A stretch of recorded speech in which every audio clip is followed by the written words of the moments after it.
Awesome. Well, I'm really happy that you're all here today, and I can't believe that we're already on week 4 of this amazing Tiny Training series on workplace culture. It's been so much fun going through these classes with you guys and having your participation.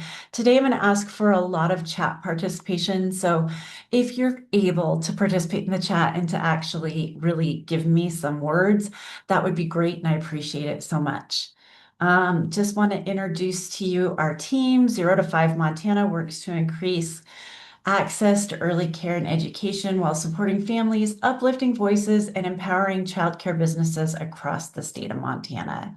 You guys know who we are, and I've talked to you a lot already about what Montana Childcare Business Connect is about, so I'm not going to go through that today. And then we are on this week 4, bringing your culture to life. And how do we actually live the culture is what we want to do. And so that's kind of what our hope is for today is to start practicing how we actually live it. Because what we write down on a piece of paper sometimes is a lot easier to write it down than it is to live it. And so we're going to talk about challenges that we have on a daily basis, actually living our culture, and then other things that we can do to bring all the hard work that we've done to life. And that's really what I'm hoping for everybody here. So um, I'm going to read some of the comments that are in the chat on what positive culture looks like to you. So one of the things that we've got here is everyone's happy, everyone's having fun and enjoying what they work. And I think that that enjoyment piece is something you guys can really stick in that TikTok.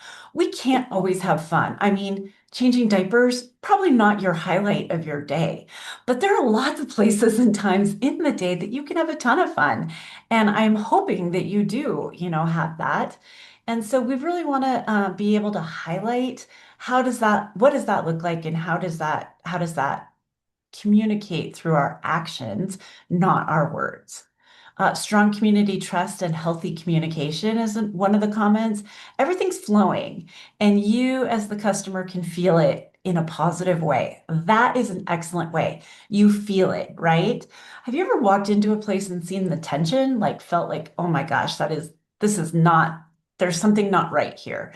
My favorite part is like when I was a server in college, hearing people say, I'm in the weeds, I'm in the weeds. And you knew that that meant that that poor server needed help and you needed to go help them. I'm really curious just if we can throw them in the chats, yes and no.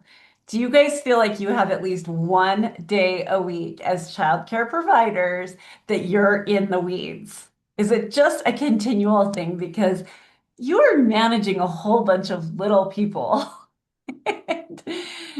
Only one? I love it. I know. I was trying to be positive.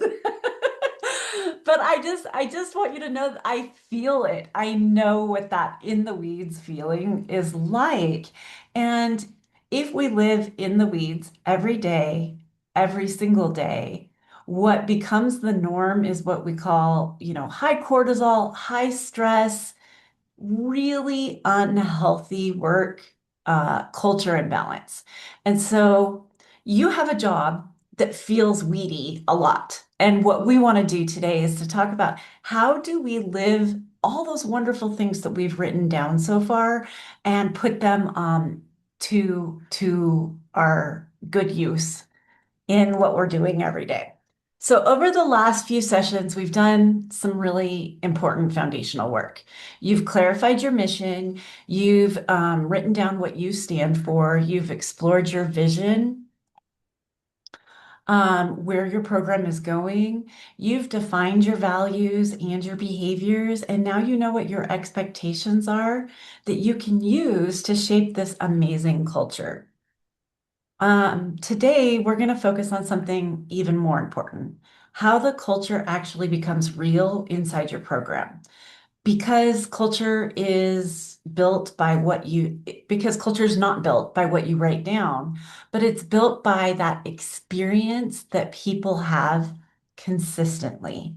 So One positive day does not make a positive work culture. And I want to really emphasize that, okay? Good days happen and bad days happen, and we need to give ourselves grace for all of them in between. But one positive day does not make a positive work culture, okay? We're going to talk about what that looks like. Staff experience your culture in how they are supported, how they are corrected, and how they're communicated with and recognized. And that's really important for us to just pause and think about. Families experience your culture in how problems are handled, how communication happens, and how consistent your program feels. So if it's loosey-goosey one day and by the books and the rules the second day, that is a little bit of a quagmire for parents, and they really don't see the culture in the same light. So here's the key. If you have systems and your leadership behaviors don't reinforce what your values are and what your stated culture is, your actual culture becomes two different things. And that's not good. The gap creates confusion, frustration, turnover, and the worst is that it creates mistrust. So today we're going to talk about how do we close that gap and make sure that we are living those values and all of that on the same page. So I'm going to take a minute here and just read a few more things. In this. A strong indicator of a solid workplace that I've noticed is those Keurig machines or something similar shows somebody somewhere that someone cared because the coffee does matter. I love it, Ariel. It's so true. We live in a coffee culture for sure. Um, and that's really important. Someone else says that I have one coworker who's super funny, so that always helps break up any tense moments. Humor is a wonderful, wonderful way to help, and we'll talk about how we use humor in the workplace next week when we talk about road bumps. So I love that. It's foreshadowing to next week. All righty. One of the most important mindset shifts for leaders is to understand that culture is not what you intend, okay? It's what people actually experience. I think that everyone got into childcare with great intentions, but sometimes those intentions don't carry over in our actions, and we need to make sure that people are experiencing what those intentions are.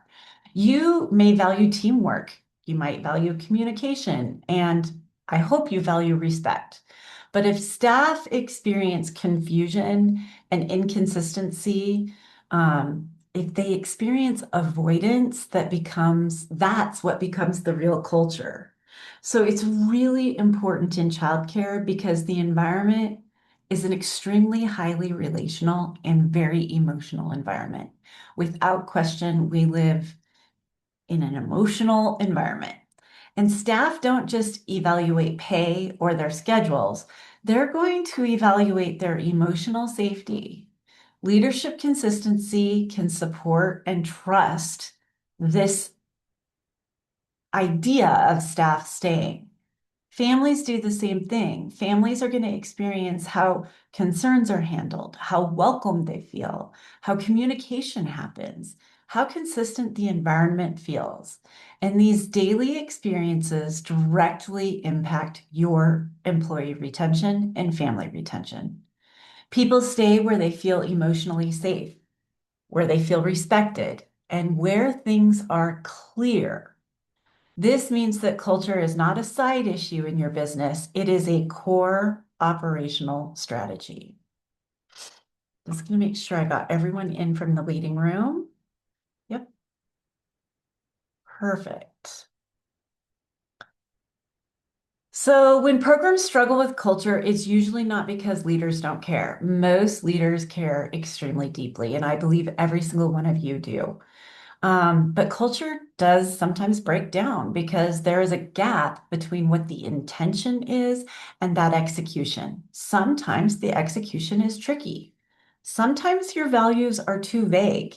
So staff interpret it, and they interpret your expectations differently. Sometimes leadership responds inconsistently depending on stress levels and staffing shortages. I mean, we've all ran into that, right? That crazy day where you're in a classroom and you're like, oh my gosh. I like to think of something like this. Have you ever been on like an online situation where you've seen people do something outside of the norm? And when they pull it out of the norm casual, all of a sudden all the pieces fall apart because they forgot to use their structure that kind of keeps and holds everything together. Well, when you lose a staff member for a day, your structure kind of falls apart. Even if the solution is putting you as the director or the owner in that classroom. You're not the regular teacher in there. The kids act differently. You don't really know where everything is. The whole thing can fall apart when your structure isn't held up. And we want to talk about how we can have a culture so that when things are not exactly as they are, at least there's a structure that holds it together. Often, accountability is avoided because leaders fear conflict or they're afraid of damaging relationships. But avoiding accountability actually weakens your culture over time. When expectations are unclear or inconsistently enforced, strong staff members are consistently inconsistently enforced, your stronger staff members or lifer staff members become really frustrated because what happens is we ask them to carry all the emotional weight of that inconsistency. And we're putting a burden on our staff that's unfair.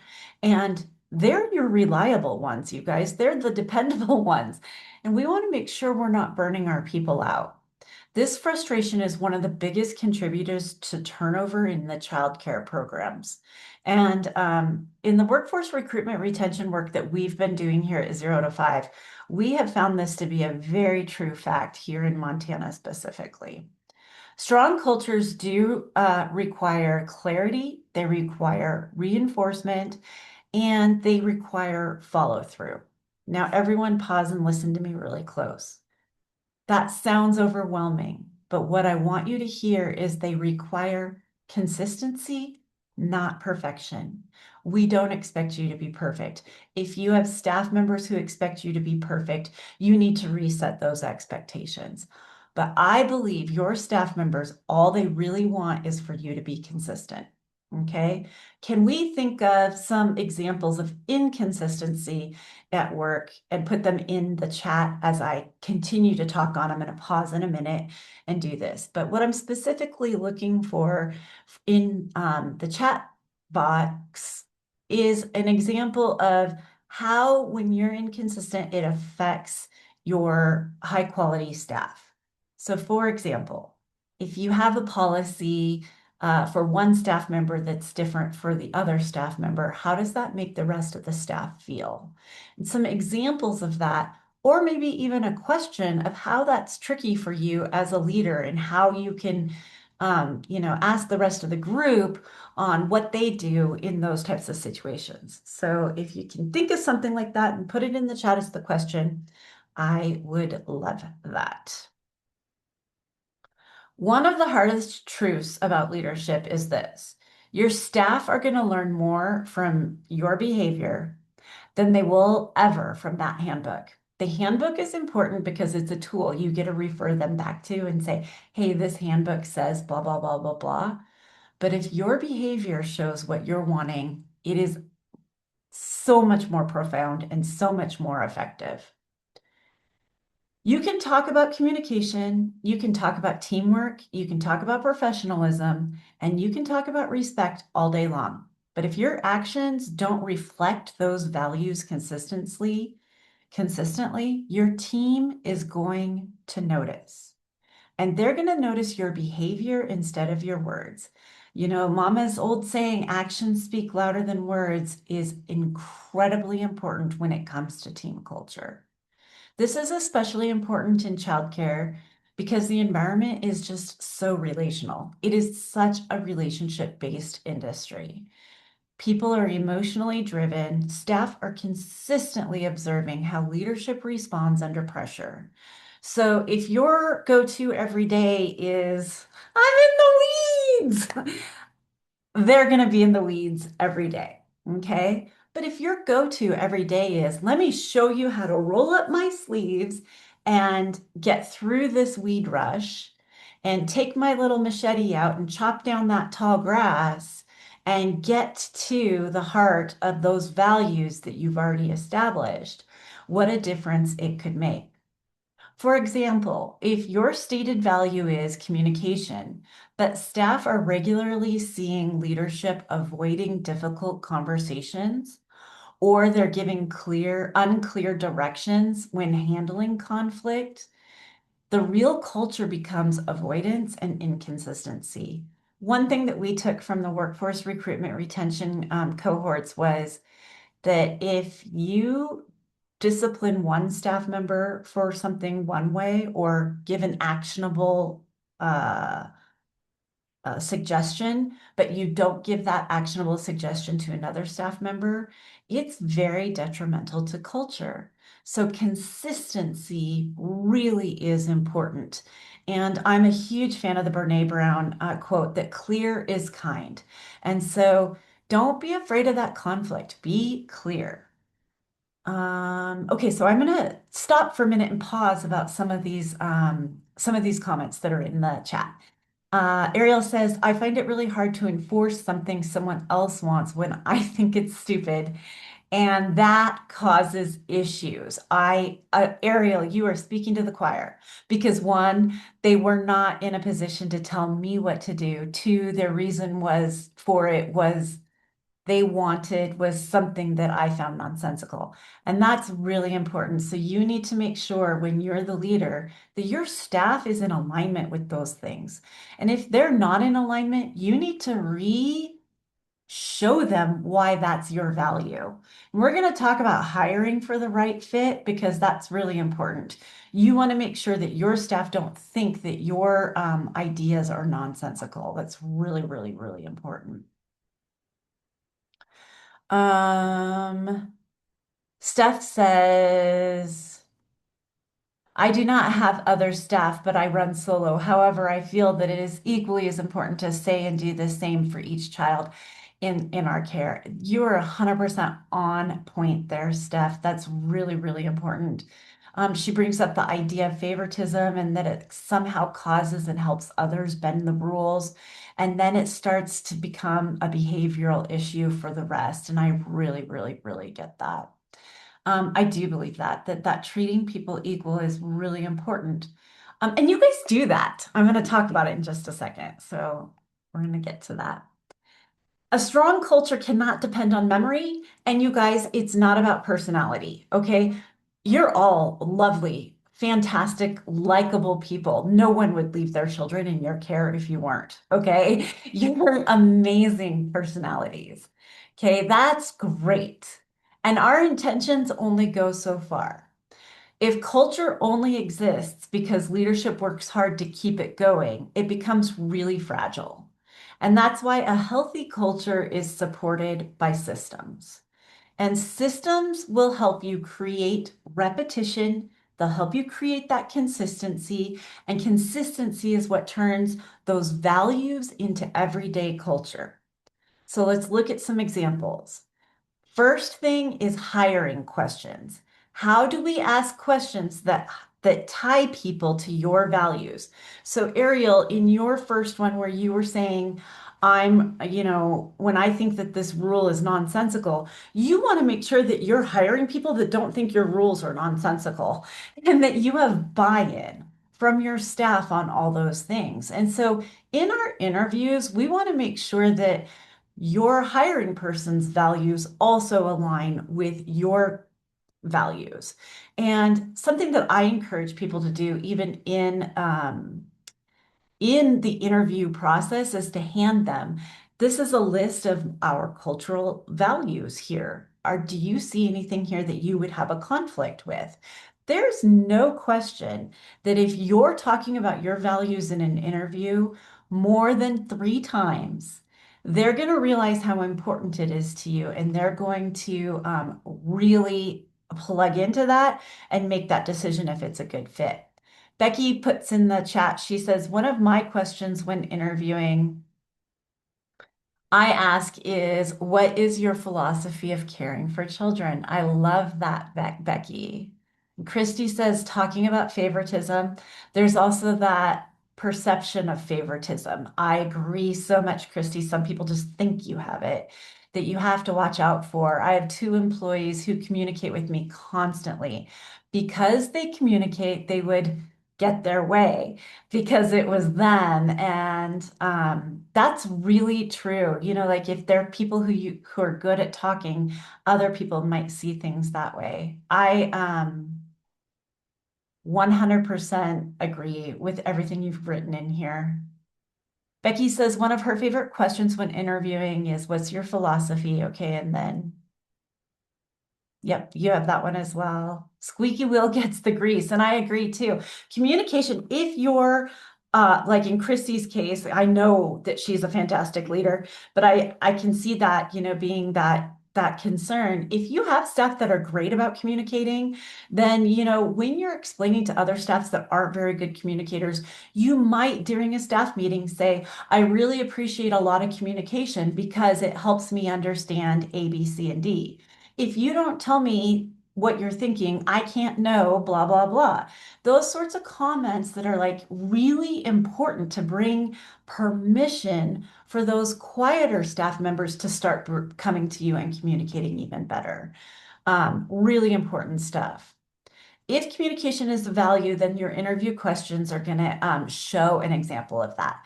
So a question might be, tell me about a time you had a difficult conversation with a parent or a coworker. How did you handle it? That question tells you far more about alignment than asking whether someone likes children. And that's really, really important that I like to think about. Second thing I want to talk about is onboarding. Many programs focus on onboarding, and you think of it as paperwork, the licensing requirements, all the trainings you need, getting fingerprinted, all of that kind of stuff. Very, very important. We must onboard and we must do all those things.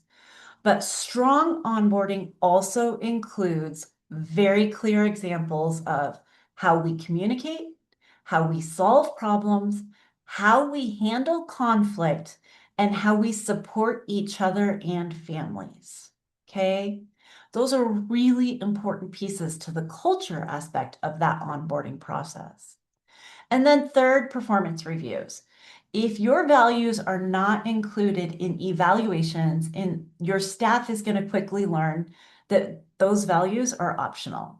So an example could be instead of evaluating only on attendance and task completion, you might evaluate on professional communication, team collaboration, relationship building with families. And finally, then you might think about recognition. So what you celebrate becomes repeated behavior. I watch you guys do this with your kiddos all the time. Johnny, I love the way you chose to sit on your pockets the entire circle time today. You did so good. High five. You know what? Your staff need to hear it from time to time. Betsy, I love the way that you paused and gave Anna extra time to ask her question today. She needed to feel heard, and I really saw you did a good job there. These things are just as important for your adults as they are for the children in your program. But if you consistently recognize teamwork, communication, professionalism, family support, you're going to get the culture that you actually want. I'm going to give you an example. One of the things that I hear probably on a daily basis working at 0 to 5 Montana, we say it pretty much when we're making any decision. Is this what's best for children in Montana? Everything I do is tied to that one concept. Is what I'm doing going to help children in Montana? And you better believe that that's our culture. And I live it and I do it in everything I do. Think about your program and what you want your staff thinking when they're interacting with the kiddos in your programs. Okay, so let's make this practical by looking at what value to system alignment actually looks like, okay? So let's say that one of your program values is communication. Many programs stop at simply saying, we value communication, okay? But values only shape culture when systems are reinforced. So what systems support communication, okay? One example would be a weekly team check-in. Okay, that's a great way to say, yep, we give our employees a chance to communicate with us. You can't say you value communication, and when a staff member comes to want to talk to you, you say, I can't be bothered right now, close the door. You also can't be interrupted every 5 minutes. So setting times that make it available for them to come and visit with you is really important. When we do weekly check-ins, it creates predictable space for staff to ask questions. They get to address concerns, stay informed. It reduces confusions. It also helps staff feel supported. Another example is parent communication and expectations in that. Instead of leaving the communication style up to each teacher, you may want to define what that communication looks like.